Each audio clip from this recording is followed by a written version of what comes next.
الشيطان بسم الله اللهم صل على سيدنا محمد اللهم صل على سيدنا محمد اللهم صل على سيدنا محمد.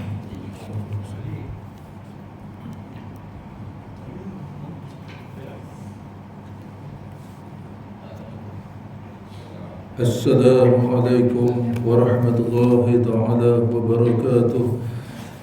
الحمد لله رب العالمين وبه نستعين والصلاة والسلام على خير الأنام سيدنا محمد صلى الله عليه وسلم وعلى آله والقرابة والصحابة والتابعين والتابعين لهم بإحسان إلى يوم الدين. قال رب اشرح لي صدري ويسر لي أمري واحلل عقدة من لساني يفقهوا قولي. سبحانك لا علم لنا إلا ما علمتنا إنك أنت العليم الحكيم. ولا حول ولا قوة إلا بالله العلي العظيم. ولا حول ولا قوة إلا بالله العلي العظيم. ولا حول ولا قوة إلا بالله العلي العظيم. بسم الله ما شاء الله لا يسرق الخير إلا الله. بسم الله ما شاء الله لا يصرف السوء إلا الله. بسم الله ما شاء الله ما كان من نعمة فمن الله. بسم الله ما شاء الله لا حول ولا قوة إلا بالله العلي العظيم. Amma ba'd. Alhamdulillah, syukur kita kepada Allah Subhanahu wa taala atas nikmat iman dan Islam, atas nikmat baki umur, atas nikmat sihat tubuh badan, atas nikmat lapang masa yang Allah kurniakan kepada kita, dapat kita sama-sama hadir ke rumah Allah ini untuk solat fardu maghrib secara berjemaah, iaitu sebaik-baik cara yang ditunjukkan oleh baginda Nabi sallallahu alaihi wasallam. Mudah-mudahan amal kita yang sedikit ini dinilai di sisi Allah Subhanahu wa taala sebagai amal yang soleh. Amin ya Allah, amin ya rabbal alamin. Alhamdulillah, sekali lagi syukur kepada Allah Subhanahu wa taala. Malam ini kita duduk di dalam satu malam yang penuh berkat, iaitu malam 12 Rabiul Awal, iaitu malam pada tarikh 12 Rabiul Awal ini lahirnya junjungan besar Nabi Muhammad sallallahu alaihi wasallam, itu Nabi akhir zaman, penutup segala nabi.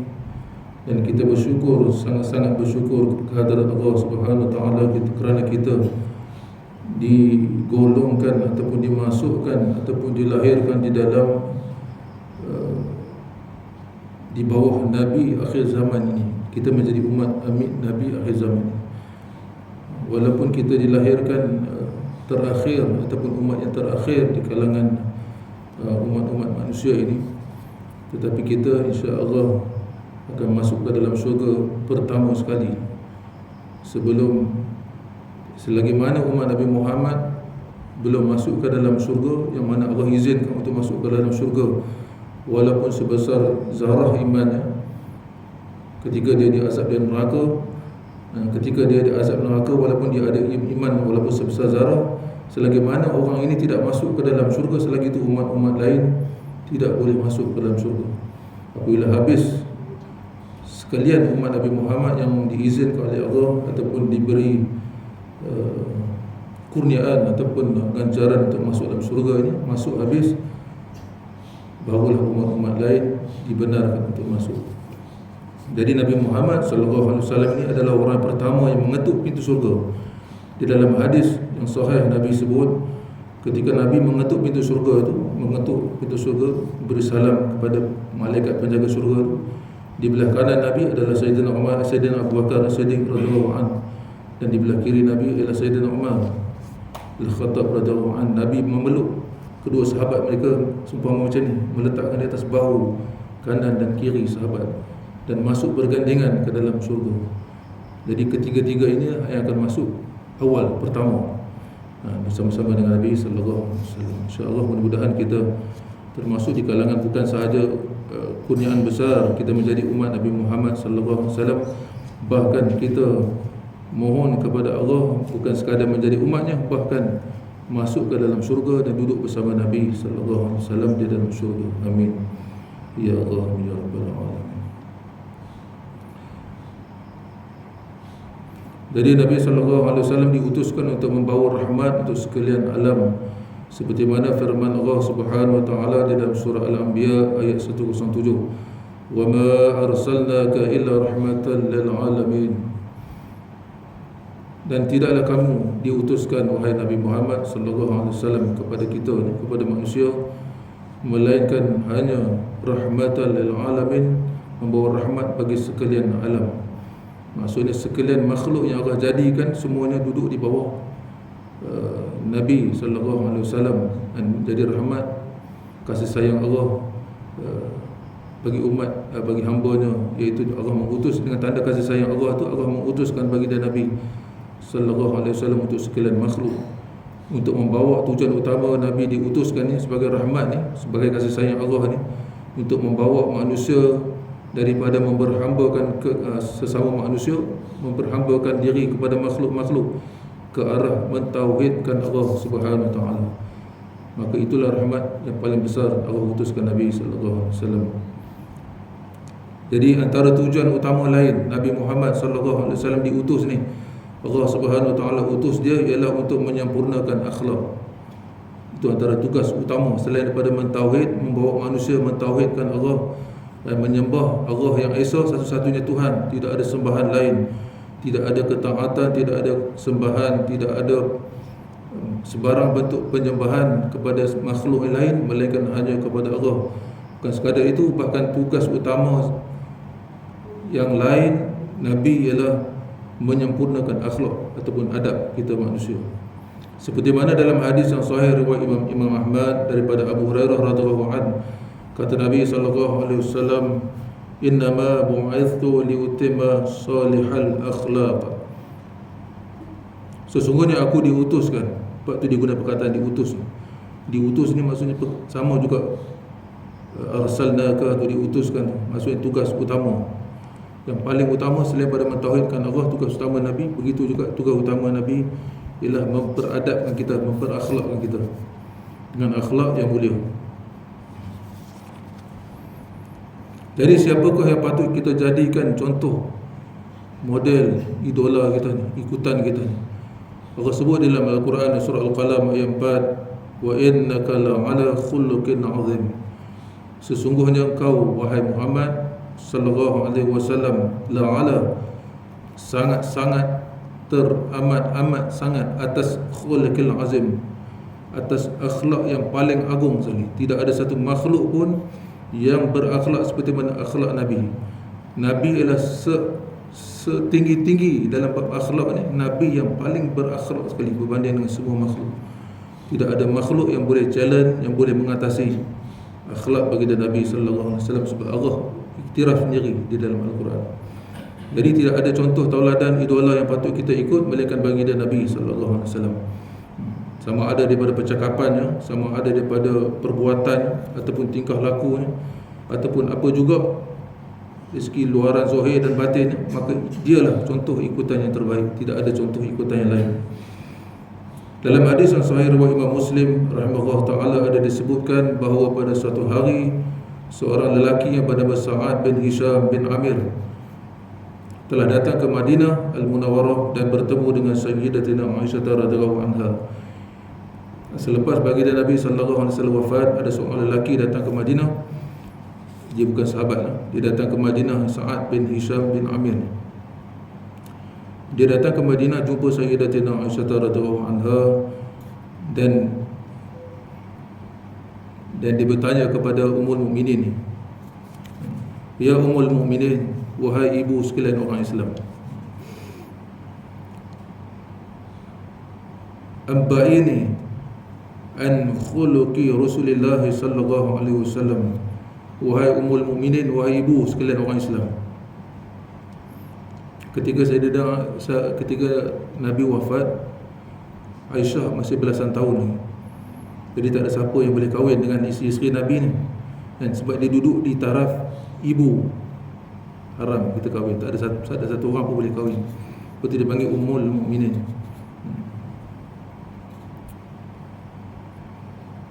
Jadi dia tanya kepada Sayyidatina Aisyah, ceritakan kepada aku macam mana akhlak Rasulullah ni, macam mana.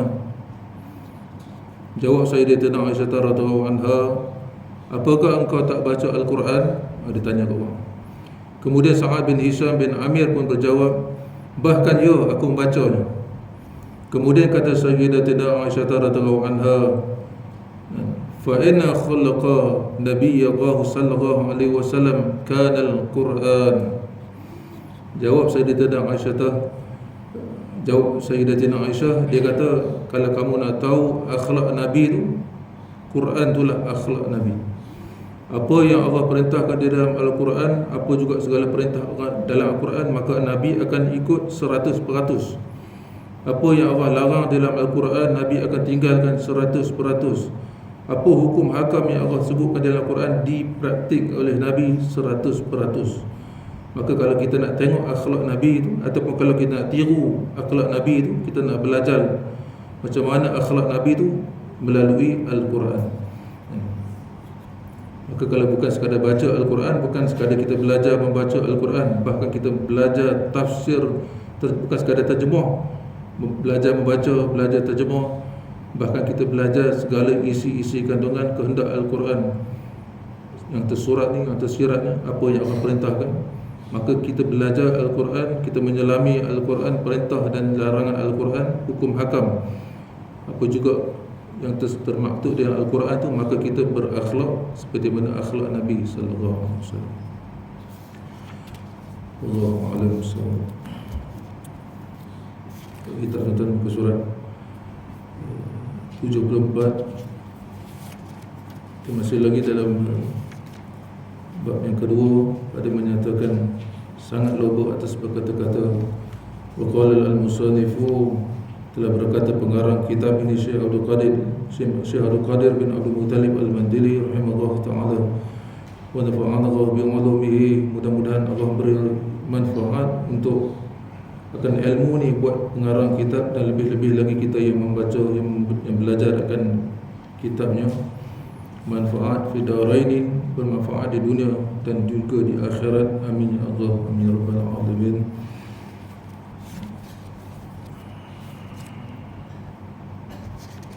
Seperti mana bab yang pertama yang kita baca itu, sifat-sifat mazmumah, sifat-sifatnya keji ini yang patut kita buang daripada hati kita ini. Dan ada 10. Yang pertama itu kita baca syarhu ta'am, ataupun buruk pada makan, sangat banyak makan. Ini tangga pertama untuk kita nak islah diri kita, nak ubah diri kita daripada duduk di bawah nafsu amarah, nafsu yang hanya buat jahat, zahir dan batin buat jahat. Kita nak islah diri kita daripada nafsu yang hanya buat jahat, zahir dan batin, naik kepada nafsu lawamah, iaitu nafsu walaupun masih buat jahat zahir dan batin, tapi ada penyesalan di situ, ada menyesal. Lepas tu kita nak naik pula, walaupun nafsu yang masih lagi dalam kategori nafsu yang jahat, iaitu nafsu mulhamah, nafsu masih lagi buat dosa yang batin, tapi dia dah boleh tinggal dosa-dosa yang zahir, dia dah boleh tinggal. Dan dalam tingkat nafsu mulhamah ni, bukan sekadar dia dah boleh tinggal dosa-dosa yang zahir, dan sama ada dosa kecil ataupun dosa besar, dosa yang zahir dia dah boleh tinggal. Cuma masalah yang dosa batin tu masih dibuat lagi, penyakit batin tu masih ada lagi. Tapi dalam kategori ini, dalam tingkat nafsu mulhamah ni, Allah dah bagi ilham kepada dia, ilham kebaikan, sama ada daripada Allah ataupun daripada malaikat-malaikat mulhim yang memberi ilham kebaikan. Jadi tingkat yang pertama itu kita belajar untuk islah diri, kurangkan makan. Sekurang-kurangnya sekali makan satu hari. Yang berat, makan berat satu hari sekali. Kalau kita tak mampu puasa lagi, sekurang-kurangnya kita latih diri kita makan yang berat hanya sekali. Kalau berat bagi kita orang Melayu ni, nasi lah, itu paling berat. Jadi latih makan sekali. Kalau kita betul-betul nak islah diri lah, nak ubah diri kita, nak tingkatkan nafsu kita, naik kepada nafsu yang taat hanya pada perintah Allah. Kalau kita nak duduk dalam nafsu yang taat pada perintah hawa nafsu, yang taat pada syaitan ni, teruskan makan minyak. Jadi kita yang belajar ni, tujuan kita belajar untuk ubah diri, bukan ubah diri orang lain, ubah diri kita ni, diri kita. Jadi tangga pertama hari tu kita latih diri supaya makan hanya sekali sahaja. Kalau kita lapar sangat pun, kita hanya makan yang ringan, minum dan makan roti dan lain-lain. Ringan-ringan saja. Yang berat-berat tu hanya sekali. Yang kedua tu, bab yang kedua yang menyatakan sangat loba atau kata-kata. Kalau kita tak jaga, kalau kita tak didik nafsu kita, makan kita tak didik, kurangkan makan, maka kita akan banyak bercakap. Bila banyak bercakap banyak salah. Bila banyak salah banyak dosa. Bila banyak dosa, neraka lebih aula, kata Nabi sallallahu alaihi wasallam. Jadi tingkat pertama kita latih untuk kurangkan makan tu, insya-Allah. Yang kedua tu kita akan kurang bercakap.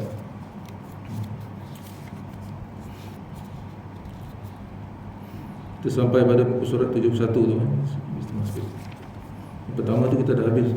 Maka setengah daripada kebinasaan lidah yang banyak itu, banyak mudarat ataupun kebinasaan yang datang daripada akibat banyak bercakap yang kita gunakan lidah ni, ada 5 yang selalu lidah buat, yang menjerumuhkan kita masuk dalam dosa, yang menjerumuhkan kita masuk dalam neraka. Yang pertama berdusta, kita dah baca. Yang kedua mengumpat. Yang ketiga berbantah-bantah, berjidal, berdebat, bertengkar. Dan keempat memuji, suka puji. Dan kelima melawak, suka melawak.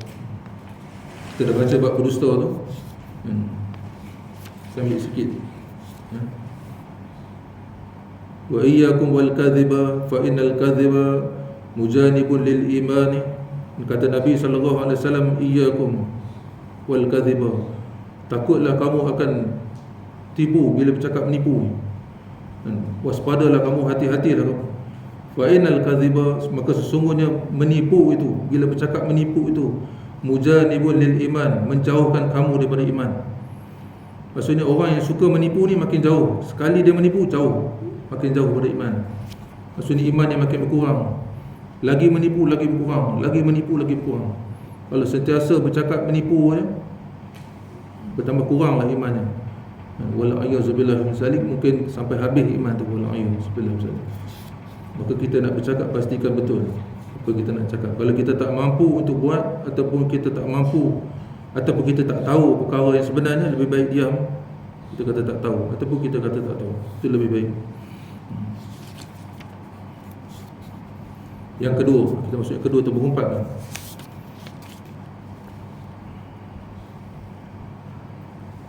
Ni 5 perkara yang kita nak buang daripada lidah kita. Nak buang daripada lidah. Pertama menipu, cakap menipu. Kedua mengumpat. Yang ketiga berbantah-bantah, suka bertengkar, suka berdebat, suka bertegang urat. Memuji, suka puji orang, terlampau-lampau puji, suka melawak. Kita banyak guna lidah untuk 5 perkara ni. Yang kedua ada pun mengumpat ataupun ghibah, kita sebut dalam bahasa Arab, mengumpat. Maka iaitu menyebut engkau akan saudara engkau dengan perkataan yang benci ia akan dia jika mendengar ia akan dia. Mengumpat ni kita bercakap di belakang orang. Macam kita baca surah Lumazah tu, wailul likulli humazatil lumazah. Allah kata celakalah, laknat Allah atas humazah dan lumazah. Humazah ni mengumpat, bercakap di belakang. Orang tak tahu kita cakap tentang si A bercakap dengan si B tanpa pengetahuan si B. Tapi benda, walaupun benda yang dia bercakap tentang si B itu benda betul, bukan benda salah. Itu dia cakap tentang, biasa kita cakap tentang keburukan orang, kita amat sikit sangat kita cakap tentang kebaikan orang. Sebab tu dalam Quran Allah sebut, apabila datang seorang fasik bawa berita, fatabayyanu, maka hendaklah kamu periksa. Sebab manusia ni, sebab tu Allah sebut kalimah fasik di situ. Sebab orang yang bawa, kalau orang tu datang bawa cerita kebaikan, ini orang baik. Tapi kalau dia bawa cerita keburukan, memang orang fasik. Tanda-tanda orang fasik ni senang cerita, ni orang jahat lah. Kita sebut jahat. Wa ammal ladzina fasaqu fama'wahumun nar. Orang yang duduk dalam kategori fasik ni, walaupun di Islam sekalipun, walaupun ada iman sekalipun, dia kata apa, peluang untuk dia masuk neraka tu amat cerah. Sebab Allah janji dalam Quran, wa ammal ladzina fasaqu fama'wahumun nar. Tempat orang-orang fasik ni dalam api neraka. Jadi kalau kita nak bawa cerita tentang seseorang, kawan-kawan kita ke, adik-beradik kita ke, jiran tetangga kita, pastikan benda-benda yang baik. Tak rugi pun kita cerita benda-benda baik tentang orang. Hati yang berpenyakit dia nak cerita hal-hal buruk orang ni, walaupun benda betul. Sebab tu bila ada orang datang pada kita cerita tentang keburukan kawan kita, berhenti kan, tak mau dengar, pergi tempat lain. Kalau kita mendengar, kita sekutu dalam dosa. Nabi kata orang yang mengumpat dan orang mendengar umpatan, walaupun dia tak bersuara, walaupun satu huruf sekalipun, dia dikira sama dosa, berkongsi dosa dalam mengumpat. Lu'inallahu al-ghibatun wal namimatun. Allah laknat orang-orang yang mengumpat dan orang yang membawa-bawa cerita daripada satu orang ke satu orang, melaga-laga kau, laknat Allah. Jadi kalau kita, walaupun kita tak mengumpat orang, kita dengar orang mengumpat, kita pun termasuk dapat dosa laknat Allah. Wal-a'iyyazubillah. Jadi jauhkan lidah kita daripada mengumpat. Mengumpat ni cakap benda di belakang simpulan seseorang, benda betul, tu dia kata mengumpat. Kalau benda tak betul, fitnah. Itu lagi berat. Mengumpat pun dah laknat Allah, dah diazab dengan api neraka, apatah lagi fitnah. Lagi tu wailul likulli humazah. Humazah tu mengumpat, cakap di belakang. Lumazah tu bercakap di depan, caci maki orang, hina orang, peleceh orang, jatuhkan aib orang, jatuhkan maruah orang, buka aib orang. Itu masuk dalam kategori lumazah, bercakap di depan-depan. Ada orang kata bercakap depan-depan tak apa, jangan cakap belakang-belakang. Salah. Orang cakap depan-depan tu termasuk dalam ancaman Allah, celaka orang ataupun laknat Allah, orang yang lumazah, bercakap di depan. Humazah, bercakap di belakang. Baik, adapun mengumpat, maka iaitu menyebut engkau akan saudara engkau dengan perkataan yang benci ia, walaupun benda tu betul, tapi kalau dia dengar, dia tak suka, itu mengumpat. Sebab kita ni, benda-benda dosa ni kita selalu, atau benda-benda aib tentang diri kita, kita sembunyi. Susah payah kita sembunyi kan. Begitu juga kalau dosa-dosa, susah payah kita sembunyi supaya orang tak tahu. Tapi andai kata manusia cerita juga, ada manusia dapat tahu tentang kita, tentang aib kita, tentang dosa, apa salah yang kita dah buat. Orang tu pula cerita pada orang lain, dia tak suka dengar, malu, aib bagi dia. Maka kalau dia tak suka tu, walaupun benda betul jadi kat simpulan tu, itu dikira mengumpat. Sebab dalam Islam ni, Allah tak suka seorang membuka aib saudara ni, walaupun benda betul sekali.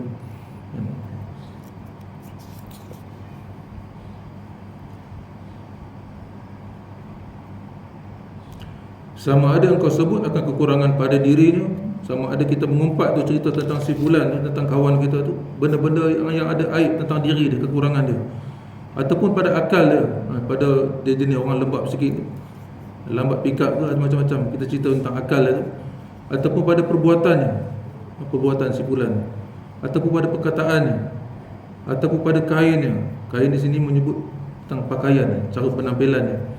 Kita dokumen tentang penampilan dia, cerita pada orang lain, jadikan bahan lawa untuk hina orang. Jadi ini katakan mengumpat. Jadi mengumpat ni tak kira sama ada kita cakap kepada orang lain berkenaan dengan si fulan ni, sama ada dari segi tingkah laku dia ke, ataupun percakapan dia, ataupun akal dia ke, dia punya kita boleh kata macam taraf pendidikan dia lah. Dia ni orang jenis kita hina dia, dia ni belajar sekian-sekian saja kan. Kita ni belajar sekian-sekian. Jadi ataupun pada pakaian dia, penampilan dia pun dikatakan mengumpat. Telah berfirman Allah Subhanahu wa taala, a'udzubillahi minasyaitonir rajim, wala yaghtab ba'dukum ba'dha ayuhibbu ahadukum ay ya'kula lahma akhihi maitan fakarahtumu. Wala yaghtab ba'dukum ba'dha. Wala yaghtab, janganlah kamu mengumpat, haram kamu mengumpat. Wala di sini menunjukkan haram. Haram kamu mengumpat ba'dukum ba'du. Salah satu kata apa antara kamu. Antara kamu dengan antara yang lain. Haram kamu mengumpat. Ayuhibbu ahadukum, adakah kamu suka salah seorang daripada kamu yakula, bahawa kamu makan lahma, akan daging akhihi, saudara kamu yang kamu umpat tu, maitan, dalam keadaan mati, bangkai lah, kita makan dia dah mati, kita pergi makan, potong daging dia makan. Fakarahtumu, tentu kamu tak suka.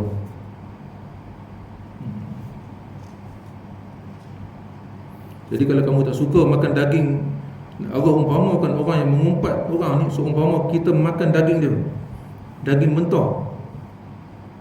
Kalau mentah aja dah jadi bangkai, dah busuk, kita pergi makan, seumpama macam tu, tentu kamu tak suka. Dan sabda Nabi SAW, iyyakum wal ghibah, takutlah kamu, waspadalah kamu, hati-hatilah kamu akan ghibah, akan mengumpat ni. Fa innal ghibata asyaddu minaz zina, sesungguhnya sebab apa Allah kata takutlah kamu, hati-hatilah kamu tentang nak mengumpat ni. Kerana fa innal ghibata, sesungguhnya ghibah itu ataupun mengumpat itu asyaddu minaz zina, lebih dahsyat daripada zina tu. Dosa dia lebih dahsyat daripada zina tu. Kalau orang berzina, dia menyesal, bertaubat pada Allah, insya-Allah Allah akan ampunkan dosa dia. Kalau dia benar-benar bertaubat pada Allah, dah terlanjur menyesal, Allah akan ampun. Kalau dosa tu melibatkan kita dengan Allah, kita mohon bertaubat, kita menyesal, kita tinggalkan segala perbuatan jahat kita menyesal, azam sungguh-sungguh tak mau buat lagi dah, kita bertaubat pada Allah dengan taubat nasuha, taubat sungguh-sungguh, pasti Allah akan ampun dosa kita. Tapi masalah ghibah ni, masalah mengumpat dia melibatkan orang. Bila melibatkan orang dalam syarat-syarat taubat, kalau kita bertaubat, nak bertaubat ni, syarat-syarat taubat kita tinggalkan dosa kita tu, dosa-dosa kita yang kita dah buat, tinggalkan. Lepas tu berazam akan kembali balik buat dosa, menyesal. Tapi kalau berkait dengan makhluk, dengan manusia, ada tambah satu lagi syarat, iaitu kamu kena minta halal pada manusia tu, minta maaf pada manusia. Kalau dalam mazhab kita, mazhab Syafi'i ini, wajib kalau kita pergi jumpa si fulan, wajib kita terangkan apa yang kita dah buat. Kalau mazhab kita, ya. Contoh kita berkawan, kita tahu lah dia punya background apa semua. Contoh lagi dia jenis tukar hutang tapi tak nak bayar kan. Jadi bila ada kawan kita dia sikit kata dia bukan suka hutang ni, tu kawan tidak menjangkit kita malah kita tahu dia dia tak pakai dia baju ada boleh mengumpat. Itu nanti akan ada belakang. Ada kategori-kategori yang dia masuk dalam kategori mengumpat tapi tak dikira dosa, masuk diharuskan, dibolehkan. Itu antara orang sebut, ada yang kita sebut sekarang. Mana azan? Ya.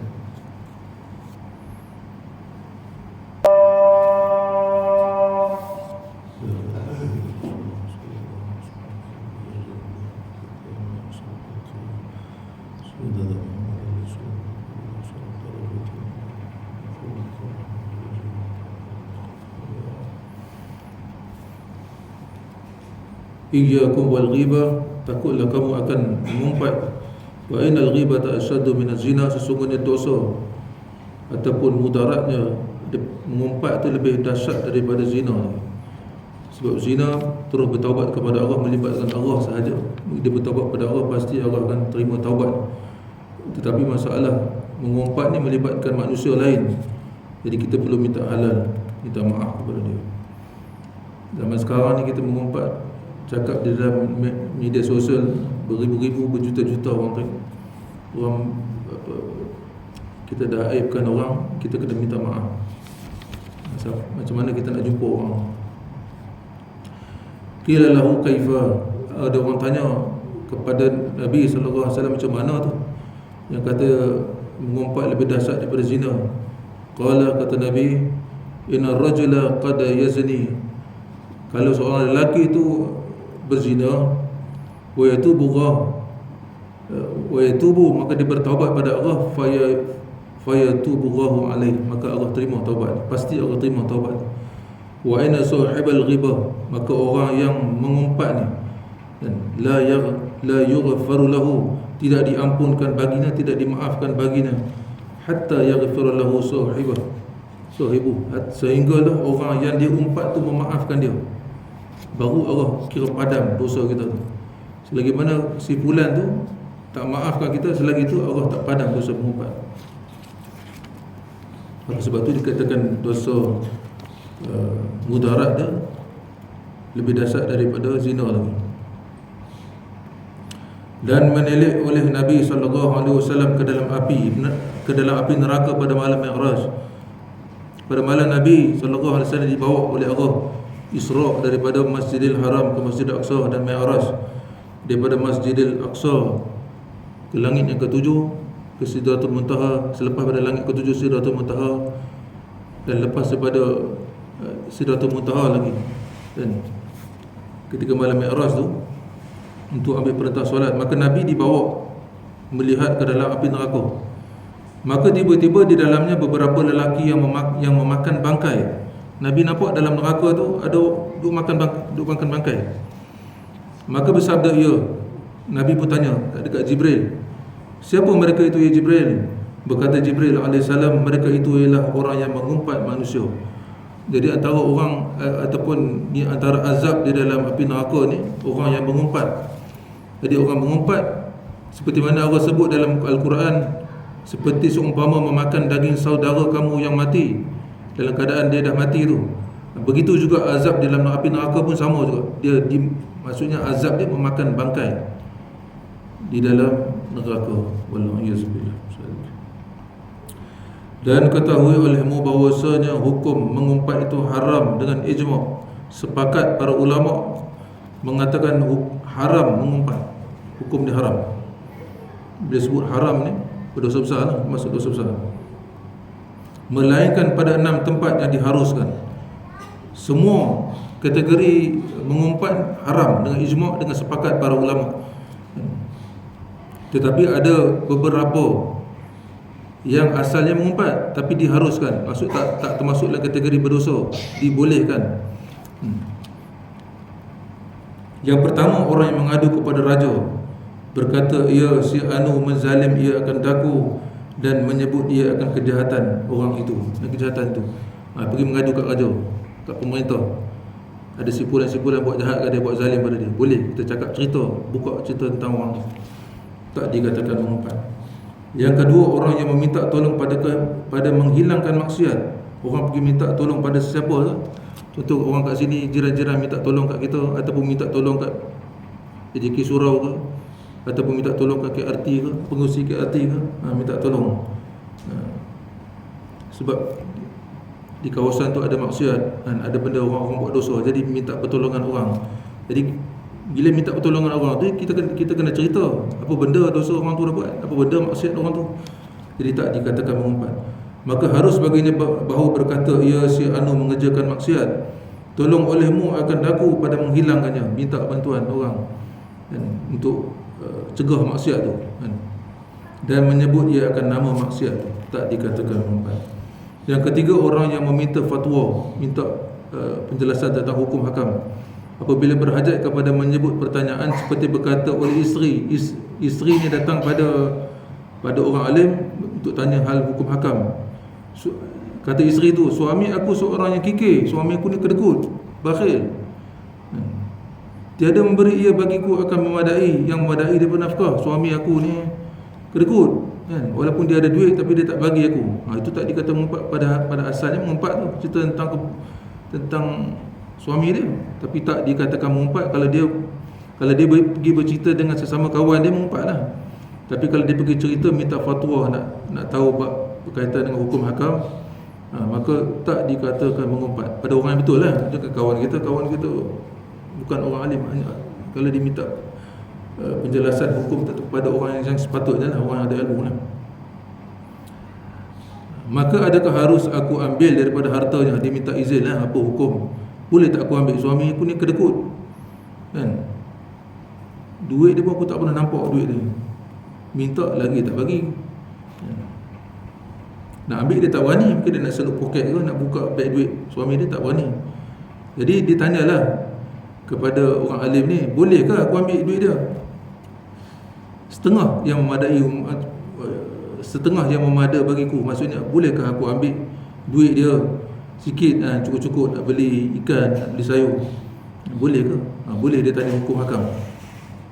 Boleh tuan? Isteri ambil duit tu. Contoh kedekut dengan isteri. Bolehkah isteri ambil? Boleh? Harus boleh ambil. Setakat yang dia nak, kata belanja dia nak beli hari tu, kata RM30, boleh dia boleh ambil. Harus bagi isteri. Tak dikatakan mencuri, sebab itu tanggungjawab suami tu. Jadi suami jenis Haji Bakil kena pergi ambil cara macam tu. Baik, itu yang ketiga. Yang keempat, yang menakutkan akan orang Islam, yang menakutkan akan orang Islam daripada kejahatan orang lain. Cerita tentang keburukan orang yang jahat, kita cerita tentang kejahatan dia, takut dia buat jahat pada orang lain, jadi kita bagi ingatan pada orang lain akan kejahatan orang sipulan-sipulan, tak dikatakan mengumpat. Seperti berkata, ia perempuan itu jahat kelakuannya, perempuan itu jahat. Jangan kau percaya cakap dia, jangan kau ikut dia, maka jangan kau berkahwin dengan dia, jangan kahwin. Contohnya si lelaki ni nak kahwin, berkenan dengan perempuan si A ni, tapi lelaki yang lain kata, ataupun perempuan lain bagi ingat, kata jangan kahwin dengan perempuan tu jahat.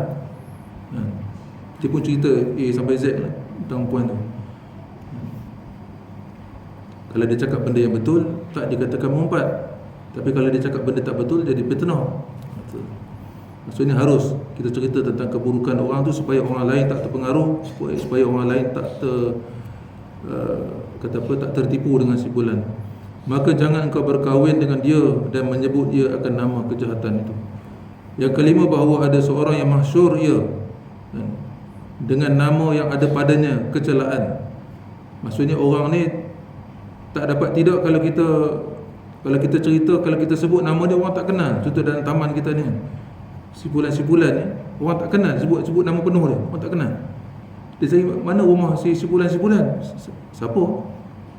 Jadi orang tu disebut. Contoh dia ni, kita baca kat sini, saya takut cakap ke orang. Jadi kita baca apa yang tuan pengarang kita ada sebut. Bahawa ada seorang yang mahsyur ia ataupun terkenal ia dengan nama yang ada padanya kecelaan seperti Al-A'raj. Al-A'raj ni tempang, jalan tempang, capit. Kita jalan sangat-sangat capit kan. Jadi tuan pengarang kita sebut tak apalah, saya takut kalau saya sebut nanti saya kata kat orang. Jadi kita boleh sebut, harus kita sebut. Bila kita sebut, tahu tak rumah sipulan-sipulan ni, sipulan bin sipulan ni, siapa? Orang tu tanya, sipulan-sipulan tu yang kaki dia capik tu. Oh tu. Jadi harus, tak dikatakan mengumpat. Dengan tujuan itulah, bukan tujuan menghina. Jadi yang keenam, bahawa ada ia menzahirkan akan kejahatannya, maka harus disebutkan kejahatan yang dizahirkannya itu. Kalau seorang tu jenis orang yang sentiasa buat jahat, dan harus kita cerita pada orang lain supaya orang lain tak terpengaruh, ataupun supaya orang lain tak terkena kejahatan orang tu. Harus. Sama juga yang macam abang tanya tadi, hutang tu kan, sama.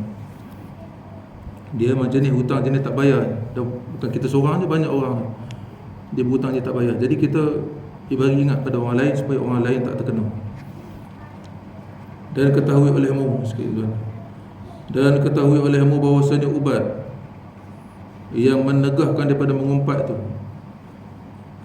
cara untuk kita tahan diri kita, ataupun cara untuk kita buang sifat mengumpat yang ada pada lidah itu, bahawa engkau berfikir pada janji seksa yang datang daripada Nabi SAW.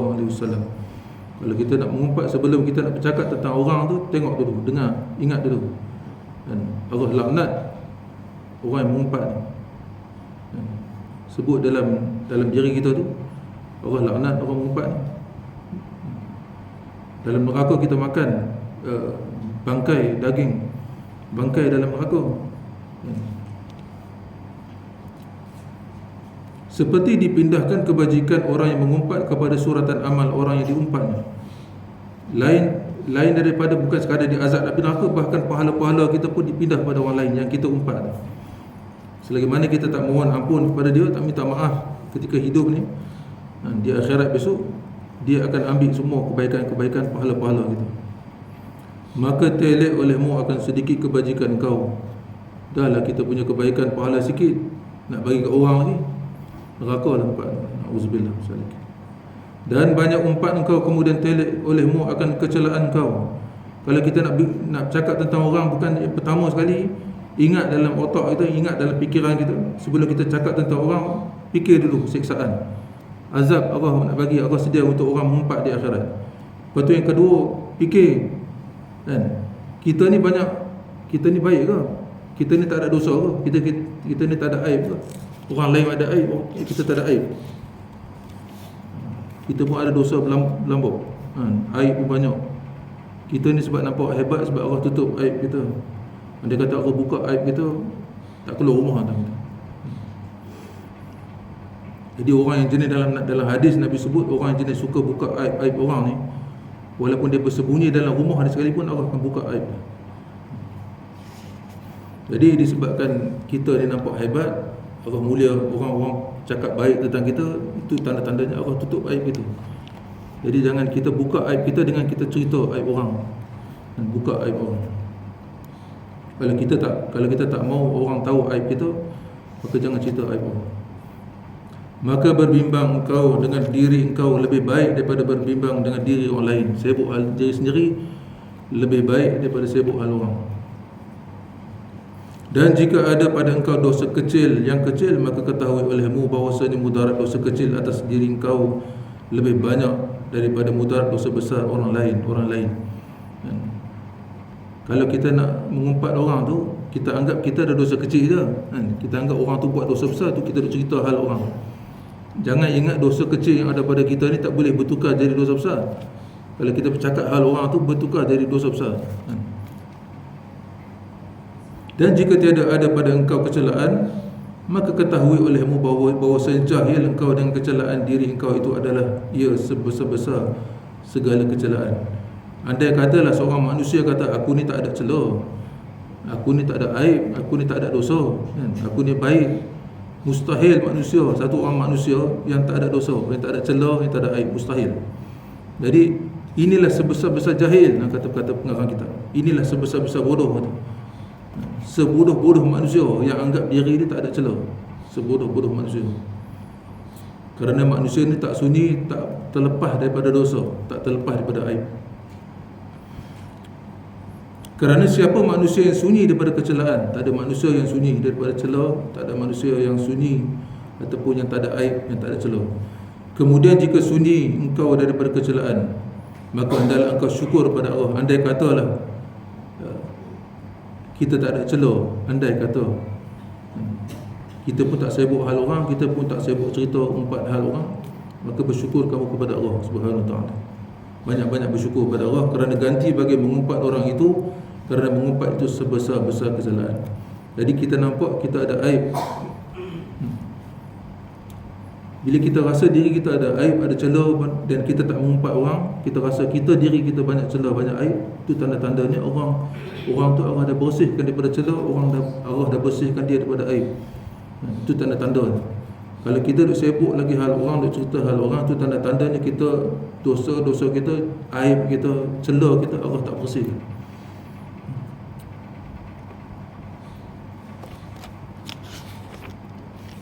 Sekali lagi awal ini.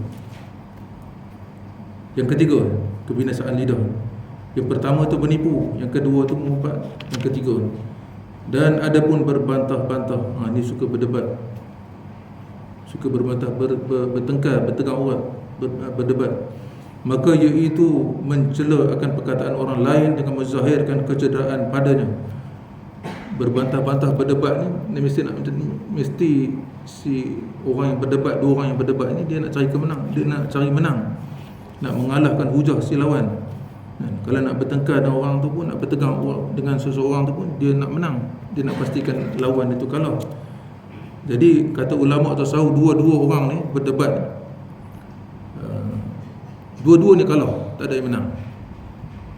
Sebab yang menang tu bertambah keras hati dia, kan? Bertambah sombong hati dia, jadi takabur dia, bertambah keras hati dia, pun kalah. Orang yang kalah pula bertambah keras juga hati dia, bertambah keras juga sebab rasa malu, rasa kecewa. Dua-dua keras hati. Jadi dua-dua kata ulama tasawuf kalah, tak ada siapa yang menang. Jadi tak ada faedah kita bertegang urat dengan orang, berbantah-bantah, berdebat, tak ada faedah. Kalau dia nak menang, ambil bagi dia menang, tak rugi. Bermula yang membangkitkan atas berbantah-bantah itu dua perkara yang menyebabkan kita manusia suka berbantah-bantah, berdebat. Yang pertama, ada kalanya kerana meninggikan diri dengan menzahirkan kelebihan diri. Ini jenis orang sombong. Orang yang ada sifat sombong, sifat takabur ni, dia nak zahirkan ketinggian dia tu, kehebatan dia tu, nak merendahkan orang lain. Itu tanda-tanda orang yang suka berdebat ni memang sifat sombong memang ada dalam diri. Yang kedua, ada kalanya kerana tabiat jahat yang suka menghina orang lain. Hasil daripada sifat sombong, sifat takabur ni, dia akan lahir satu lagi sifat jahat ni, iaitu suka menghina orang lain. Sebab rasa diri dia serba sempurna. Jadi dua perkara ni ada pada orang yang suka berdebat. Kalau orang yang tidak ada dua perkara, sifat sombong, sifat takabur ni, suka menghina orang, dia tak akan berbantah-bantah, tak akan berdebat. Maka berbantah-bantah itu menguatkan ia akan dua perkara yang sangat keji. Bahkan yang wajib atas engkau, bahawa engkau membenarkan akan barang yang engkau dengar daripada perkataan yang sebenar. Maksudnya benda hak, benda-benda yang sebenarnya wajib kita ceritakan kebenaran. Jadi selain daripada itu kita tak wajib kita cerita. Andai kata kalau kita cerita kebenaran tapi di pihak yang mendengar tu masih lagi keras, masih lagi nak ajak bergaduh, bertegang urat dan sebagainya, tinggalkan orang. Tugas kita hanya nyatakan kebenarannya. Selebih itu bergaduh tu bukan berbantah-bantah, tu bukan sifat orang beriman. Dan bahawa engkau diam daripada barang yang engkau dengar daripada perkataan yang salah, melainkan apabila ada yang menyebutnya faedah yang bangsa agama. Andai kata orang tu cerita tentang kita, benda tu benda tak betul, lebih diam lebih baik, walaupun benda tu tak betul. Melainkan benda tu yang orang cerita tak betul tentang berkaitan hal-hal agama, contoh masalah akidah tu, masalah berkaitan agama, rukun iman, rukun Islam tu, berkaitan agama ni, wajib kita bersuara untuk betulkan.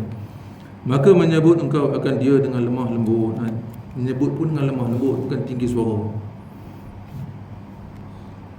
Sifat suka menjerit-jerit ni walaupun itu bukan ciri orang beriman. Orang beriman ni cakap lembut, walaupun si di depan dia tu bercakap tengking dengan dia, kita jawab pun dengan lemah lembut. Kalau kita pun tengking, itu bukan sifat orang beriman. Orang beriman, kata Nabi dalam hadis, lemah lembut sifat. Sama ada dia dengan anak isteri dia ataupun dengan manusia yang lain bersifat lemah lembut. Tapi dengan orang kafir, orang yang musuh Islam, orang yang musuh dengan agama Islam, itu kena tegas. Sabda Rasulullah sallallahu alaihi wasallam, man tarakal mira'a wa huwa muhiqqun. Barang siapa yang meninggalkan akan berbantah-bantah, siapa yang tinggalkan berdebat, bertegang urat dengan orang ni, wa huwa muhiqqun, dia duduk pada jalan yang benar. Bunya lahu baitun fil a'lal jannati, akan orang yang jenis meninggalkan berdebat ni, walaupun dia duduk di atas jalan yang betul, orang cakap tentang benda yang salah tentang dia, dia diam, dia meninggalkan berdebat, bertegang urat, arahkan banner bagi dia satu syurga di tempat yang tinggi dalam syurga. Wa man tarakahu,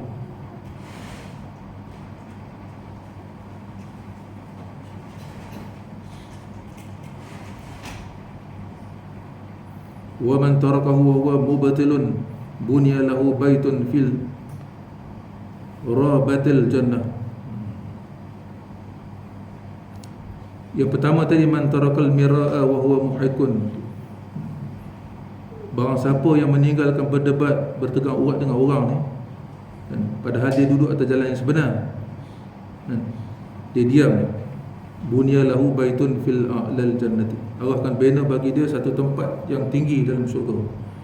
Wa man tarakahu wa huwa mubtilun. Siapa yang meninggalkan berdebat, berbantah-bantah ni, padahal orang tu cakap benda yang salah tentang dia, dia tinggal. Walaupun benda salah, dia tak buka suara, tak kata apa, tak bersuara untuk membetulkan. Bunya lahu baitun fil rabatil jannah. Allah akan bina bagi dia syurga dikeliling. Rumah bagi dia di dalam syurga tu keliling. Maksudnya banyaklah rumah kita dalam syurga tu dikeliling.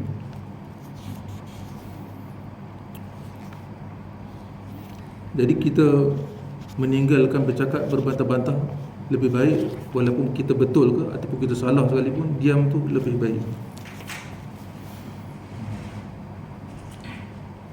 Bermula yang demikian itu kerana meninggalkan berbantah atas yang sebenar itu lebih sukar.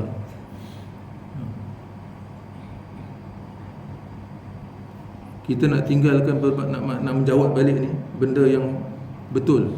Orang cakap salah tentang kita, kita nak perbetulkan tu susah nak buat. Mesti kita akan jawab balik, biasa. Kalau benda-benda betul orang cakap tentang kita, kita boleh diam lagi. Tapi kalau benda salah tentang kita, biasanya kita akan menjawab balik, biasanya. Tapi sepatutnya kita tinggalkan, sepatutnya. Biarlah dia nak cakap tentang kita sampai bila dia nak cakap. Kebenaran pasti akan zahir juga kan. Dan sabda Nabi sallallahu alaihi wasallam, la yastakmilul 'abdu, tidak sempurna akan seorang hamba tu hakikatul iman, akan hakikat iman. Seorang hamba tu tak akan sampai pada tingkat hakikat iman, iman yang sempurna, hatta yada'al mira'a wa huwa muhikun, sehinggalah dia tu meninggalkan, akan bertegang urat, berbantah-bantah, padahal dia muhikun, padahal dia duduk atas jalan yang sebenar. Orang yang tinggalkan berbantah-bantah ni, walaupun dia betul ke, orang cakap tentang dia betul ke, ataupun orang cakap tentang dia salah ke, diam tu, orang ni sampai pada hakikat iman. Hakikat iman, iman ni sempurna. Kalau kita masih menjawab lagi tu, itu belum sampai tingkat iman, hakikat iman. Wallahu a'lam. Betul.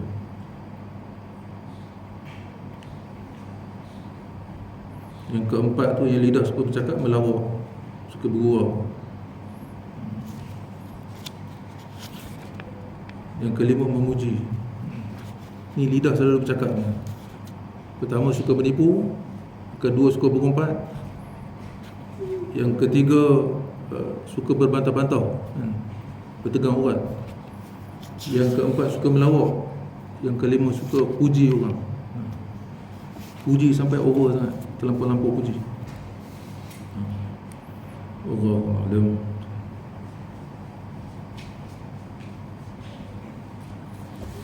Ada pertanyaan?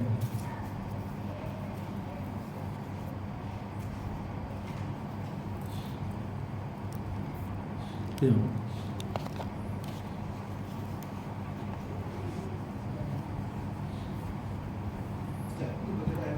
Yang kata kan tadi apa, kita malam betul tak betul orang kita pasal kita tak betul benda ni, contoh ni tu kan. Jadi kalau kita berani dia benda tu tak disebut kalau kita boleh betul benda ni, tidak dia melebarkan benda tu. Biasa kita akan anggap macam tu kan. Biasa akan anggap tu. Tu tahap kita lah. Biasanya kita akan jawab dalam disebabkan alasan macam tu lah. Sayyidina Abu Bakar pernah kan, orang datang caci maki depan dia. Pada benda tu tak betul pun, dia boleh jawab. Dia diam asalnya. Nabi pun tengok aja dia. Tapi dia mula buka mulut menjawab, Nabi pun bangkit. Padahal benda tu tak betul, dia jawab balik. Jadi bila Sayyidina Abu Bakar nampak Nabi pun bangkit, dia kata, ya Rasulullah, ketika si fulan ni duk kata aku benda-benda tak betul tentang aku, kan, kamu hanya diam tengok saja. Tapi bila aku buka mulut aku untuk pertahankan hak aku, kamu bangkit meninggalkan aku. Kenapa? Nabi kata, ketika kamu diam tadi, aku nampak malaikat keliling kamu, redha dengan, suka dengan apa yang kamu buat. Tapi ketika kamu menjawab tadi tu, walaupun benda betul dia nak jawab, nak pertahan diri dia, kita anggap nanti orang dengar, orang anggap kita diam, orang kata betul. Itu anggapan kita. Tapi bila dia jawab, aku nampak malaikat tadi pergi meninggalkan kamu, yang datang keliling kamu syaitan, mengapi-api. Walaupun kita cuba nak jawab, tapi dia akan menjadi titik pergaduhan bagi bibit-bibit pergaduhan. Itu tak mau. Asalnya mungkin kita cakap baik asalnya, tapi dia lama-lama dia akan jadi bertegang urat. Dia akan bagi suara makin tinggi. Itu yang dilarang. Sebab apa dia diperintahkan kita untuk tinggalkan berbantah-bantah ni, diam lebih baik, sebab nak mengelakkan benda lebih besar berlaku, bergaduh. Bila bergaduh boleh putus silaturahim. Putus silaturahim ni benda besar kan. La yadkhul jannah aqatun rahim, tidak akan masuk surga orang yang putus silaturahim. Jadi kita nak mengelakkan putus silaturahim. Walaupun simpulan-simpulan ni memang kita tahu perangai dia memang buruk, tapi walau macam mana buruk sekalipun, dia tetap saudara kita se-Islam. Kita boleh tak suka sifat dia tu, tapi tak suka sifat tu tak boleh membawa kepada tak suka peribadi orang tu sendiri, tak boleh. Bila kita bertegak urat ataupun mengumpat tentang seorang, cakap keburukan tentang seorang, ataupun kita balas balik percakapan dia, itu membawa kepada benda yang lebih buruk lagi, putus silaturahim. Yang tu yang agama tak mahu. Ramai orang kata, itu biasa orang kata, kalau kita tak bercakap balik, nanti orang kata kita pondan lah, kita penakut lah, ataupun nanti orang kata kau betul lah apa orang tu kata, kau diam je, kau tak jawab balik. Itu kebanyakan orang cakap itu. Tapi agama tak macam tu. Nabi ajar tak macam tu, Allah ajar tak macam tu. Menyalahi apa yang kita fikir. Itu betul, agama ni tauqifiyah dia panggil. Benda yang diturunkan, yang diajar pada kita macam tu. Ada yang boleh kita fikir dengan akal, ada yang tak boleh kita fikir dengan akal. Kita ikut je apa Nabi kata. Tapi hikmat dia cukup banyak. Ada yang kita boleh fikir hikmat tu, ada yang tak boleh. Mungkin kita boleh fikir 1-2 hikmat, tapi sedangkan hikmat yang Allah nak bagi pada kita tu banyak. Bukan sekadar hikmat di dunia, bahkan hikmat di akhirat lebih-lebih lagi lah. Ganjaran pahala. Sebab apa Allah letakkan ganjaran pahala pada benda yang susah kan?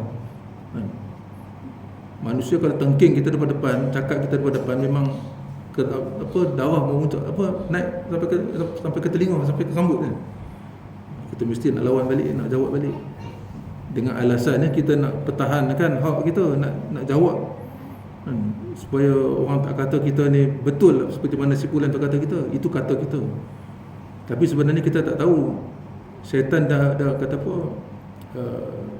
itu kata apa, kunci syaitan dah tu. Itu peluang syaitan dah. Bila kita mula menjawab, dia mula dah api-api gitu. Mungkin asalnya niat kita nak menjawab, nak perbetulkan keadaan, nak menjawab, nak betulkan apa benda dia cakap tu salah tu, kita nak betulkan asalnya. Syaitan suruh kita cakap benda tu. Sebab dia, bila kita dah mula buka mulut, dia akan api-api kita lebih, dengan tinggi suara, dengan pengking, macam-macam lagi lah kita boleh buat. Dan sampai peringkat putus silaturahim. Ini yang bahaya. Itu yang kita nak jaga. Putus silaturahim tu yang matang. Ustaz, cerita yang sahabat Rasulullah yang ketika berlawan Nu'man. Kan dia sampai berjual sahabat. Cerita betul-betul dalam kisah ni tu kan. Tapi Rasulullah macam suka dengan keadaan Nu'aiman. Itu macam mana nak kita sehingga dia? Itu suka buat lawak tu, kan. Kadang lawak dia tu kadang melampau sampai bunuh-bunuh apa unta lah apa kan, unta. Itu orang alam betul. Tapi tu, kita sahabat ni pun macam kita juga, tak semuanya yang okey kan. Sahabat sama macam kita juga. Jadi tujuan orang jadi manusia tu asalnya dia tujuan dia nak buat lawak kan. Tapi walaupun Nabi gelak sekali, ketawa sekalipun, Nabi ada jelaskan di situ kan. Perbuatan macam ni tak boleh, betul-betul tak boleh. Walaupun tak semua lawak, walaupun gurauan kita tu tak semua boleh menyebabkan benda betul berlaku kan.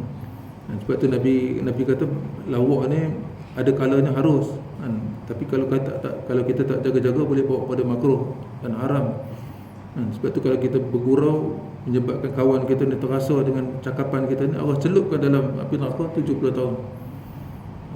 Elakkan bergurau itu kan. Itu contoh-contoh gurauan tu bukan untuk kita bahan jenaka kan. Kisah-kisah para sahabat ni bukan untuk kita jadikan macam cerita Abu Nawas macam tu kan. Ada pengajaran di sebaliknya. Walaupun Nabi ketawa, macam kita lah, antara kita kawan-kawan kita ada seorang ni jenis pelawak kan. Kalau tak ada dia sunyi. Situlah. Ada kalanya lawak dia tu melampau, kita kena tegur juga. Walaupun kita gelak, Nabi pun macam tu. Nabi pun ketawa sebab benda lawak. Tapi benda salah kan Nabi akan tegur juga. Dalam hadis ni kita jangan tengok Nabi senyum, Nabi ketawa menunjukkan Nabi suka tau. Ada yang Nabi tak suka, Nabi tunjuk tak suka. Contoh benda-benda yang nampak seorang lelaki pakai cincin emas, Nabi terus pegang tangan orang tu, cabut baling terus. Benda tak suka Nabi tunjuk. Ada kala Nabi tunjuk dengan memek muka, Nabi tak suka. Ada kala Nabi gelak, kemudian Nabi tegur. Itu pun menunjukkan Nabi tak suka juga. Kita kadang-kadang kita lawak, kita gelak lawak, tapi kemudian kita kena tegur juga. Bukan kita gelak-gelak terus panjang kita gelak. Benda salah tetap salah, walaupun dalam keadaan gurauan sekali. Allah Akbar.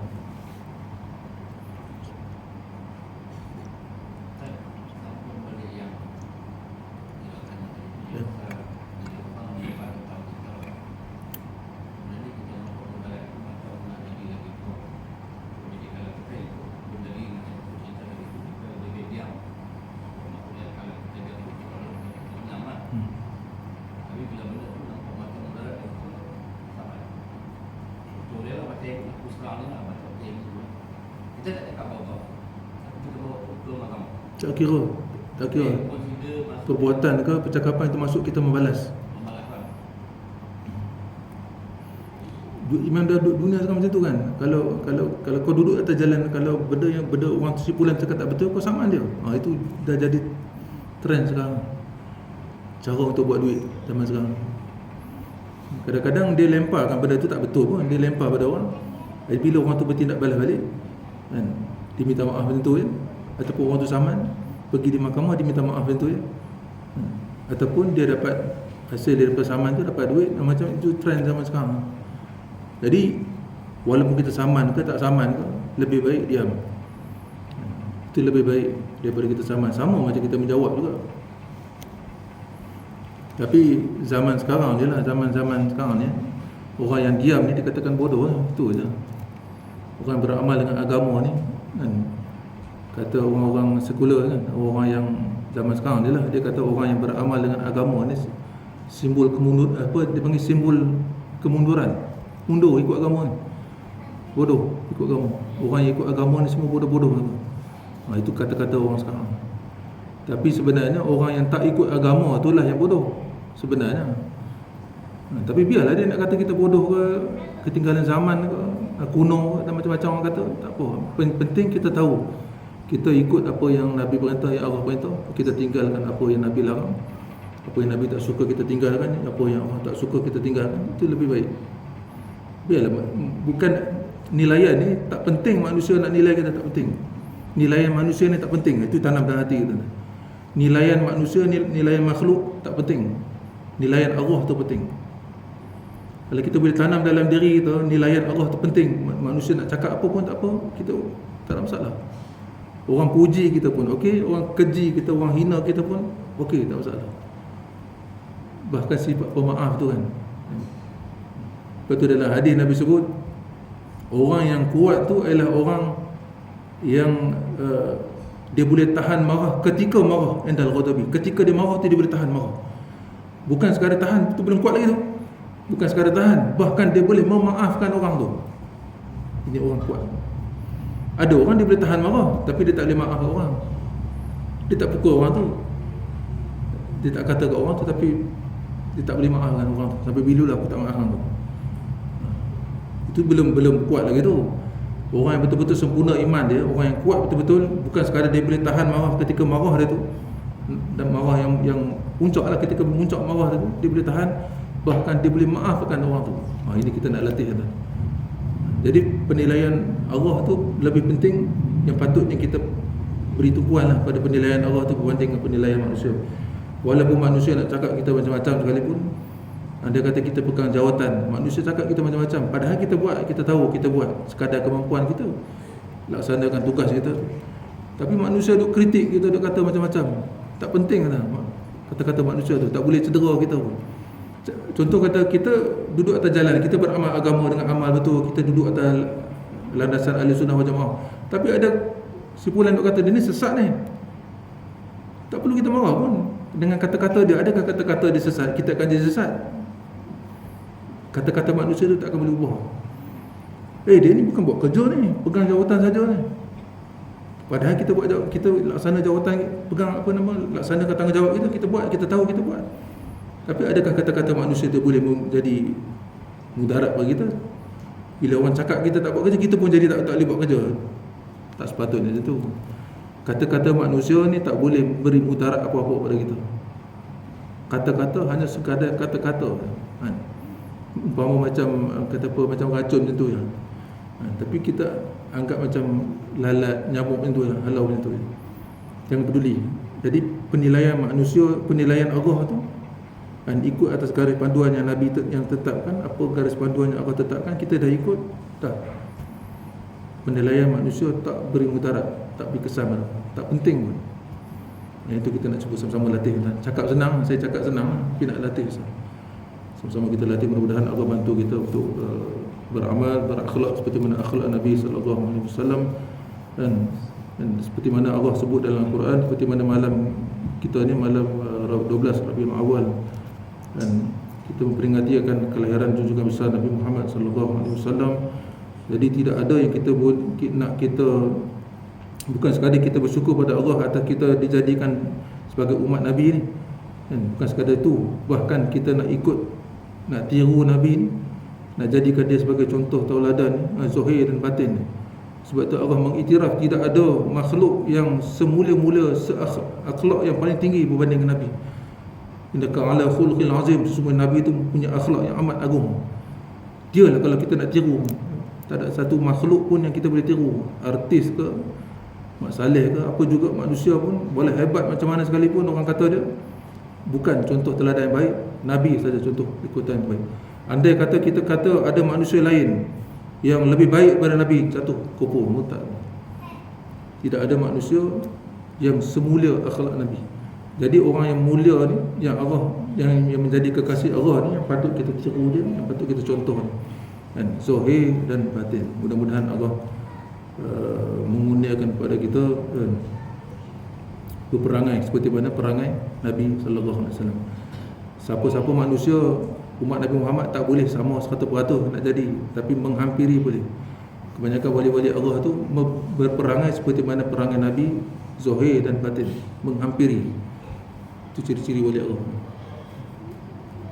Walaupun tak boleh jadi 100%, tapi kita boleh cuba menghampiri sifat Nabi, zahir dan batin. Allah. Auzubillahi minasyaitonir rajim. Bismillahirrahmanirrahim. Alhamdulillahirabbil alamin. Wassalatu wassalamu ala asyrafil anbiya'i wal mursalin wa ala alihi washabbihi ajma'in. اللهم صل على سيدنا محمد وعلى آله سيدنا محمد. اللهم احفظنا بالإسلام قائما، واحفظنا بالإسلام قائدا، واحفظنا بالإسلام راكدا، ولا تسمد به عدوا ولا حاسدا. اللهم ارزقنا فهم النبي وحفظ المرسلين وإلحم الملائكة المقربين وعافيته برحمتك يا أرحم الراحمين. اللهم فقهنا في الدين وعلمنا تأويل الإغراء. اللهم فقهنا في الدين وعلمنا تأويل الرحمن. اللهم فقهنا في الدين وعلمنا تأويل الرحيم برحمتك يا أرحم الراحمين. اللهم ارزقنا متابعة النبي صلى الله عليه وسلم أولا والآخرا، ظاهرا وباطلا، قولا وفعلا، عملا صالحا برحمتك يا أرحم الراحمين. وصلى الله على سيدنا محمد وعلى آله وصحبه وسلم. الحمد لله رب العالمين. تقبل الله منا ومنكم إنكم تقبل الكريم. سبحان الله وبحمده، سبحان الله وبحمده، أشهد أن لا إله إلا الله أستغفرك وأتوب إليه. والعصر إن الإنسان لفي خسر إلا الذين آمنوا وعملوا الصالحات وتواصوا بالحق وتواصوا بالصبر. الله